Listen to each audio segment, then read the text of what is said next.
On November 24, 2017, thousands of people came to mourn the death of 83-year-old Crimean Tatar activist Vedzhie Kashka.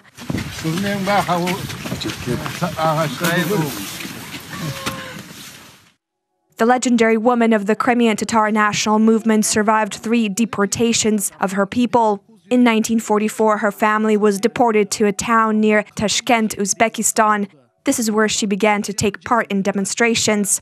After she married Bakir, their house was often used as a safe place where Crimean Tatar people wrote letters to the Soviet authorities to be given permission to return to their homeland, Crimea, Ukraine. In 1967, many families were allowed to return to Crimea. Unfortunately, Vedzhie Kashka's family was deported once again after their homecoming. Kashka and her loved ones returned after famous Russian dissident Andrei Sakharov intervened on her behalf.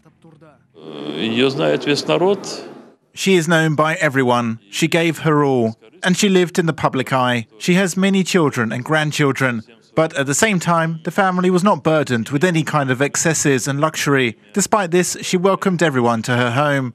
On November 23, 2017, Crimean Tatars Ruslan Trubach, Kasim Ametov, Asan Chapuk, Bekir Degirmanji and Vedzhie Kashka met in a cafe in Simferopol.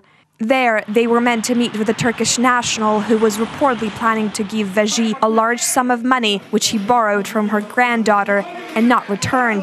This is when Russian security officials showed up.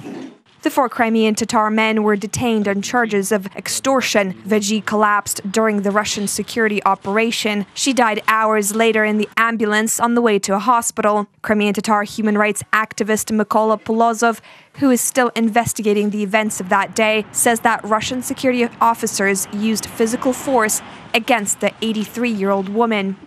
The events are being investigated on the basis of eyewitness accounts, and according to their testimony, after the men were detained, Vedzhie Kashka was handcuffed and she was hit with the back of a rifle.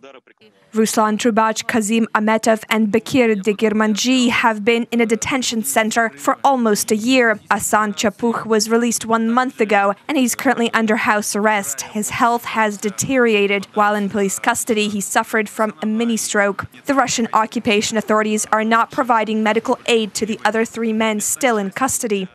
I asked him a question, what state is my husband in?